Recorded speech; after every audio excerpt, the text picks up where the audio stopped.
Okay, so this is so exciting. You've received your peptides and your bacteriostatic water, and now you are ready to start mixing and start injecting.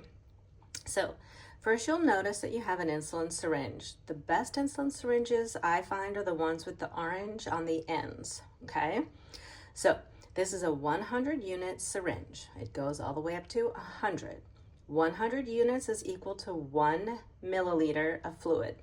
Most of the peptides that you get need to be reconstituted with 2 milliliters, which means 2 full syringes of water to get going. So the first thing you do is pull off the back end, and I always recommend that you pull the plunger a couple of times just to get used to the feel of it so that you understand how much resistance there is and just make sure that everything is flowing nice and smoothly. Okay? Next, you want to take the lid off of your peptide bottle. So it's going to come with a lid to keep it nice and sterile. So you pop this off, a little bit hard. And next you pop off the lid of your bacteriostatic water. When you are reconstituting your peptides, it has to be with something that says 0.9% benzoyl alcohol added. That's what keeps it preserved. Okay, now you can actually use a alcohol filled cotton ball if that works for you, or you can get these prep pads. So I'm going to wipe off the top of each of these and let them air dry. Now, in order to displace the fluid easily, I have to inject the equal amount of air. So I'm pulling this back to 100 milliliters or 100 units, and I'm going to just put this in here and put 100 units of air into my vial, and I'm going to do it a second time because I have to pull out 2 full syringes.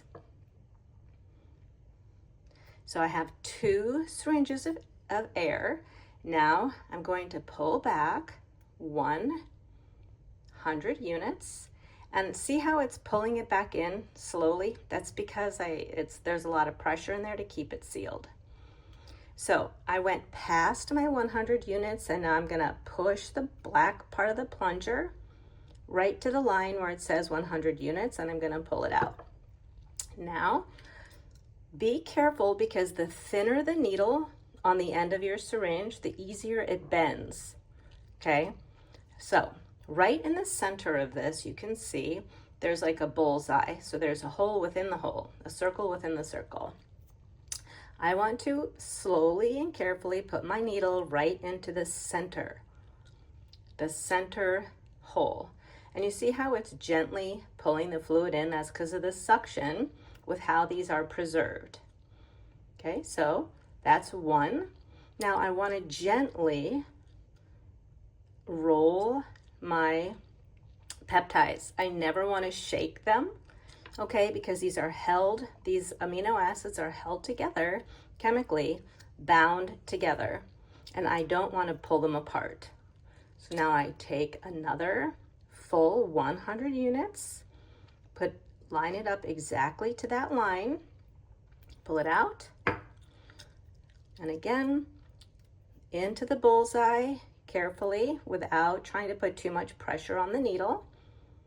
And again, it goes in nice and slow. And it just pulls it in by itself. It's kind of amazing. Okay, now this needle is still clean. So if I'm anxious to get started, I can actually give myself my first injection. I haven't touched this needle tip to anything but the tops of these 2 vials. So I can take a look at the bottom of my peptides and make sure that all of the powder has dissolved into the solution, which it has. Don't forget your peptides are going to be very cold when you receive them. So it might take it a minute or 2 to dissolve in the solution. So now my first dose is 10 units. So I'm going to pull this back to 10. Okay, remember I have to put in the air that I'm going to take out. So I'm going to put 10 units in, it sucks it in, and now I'm going to pull back and take out 10 units. And there we go. My first dose is ready.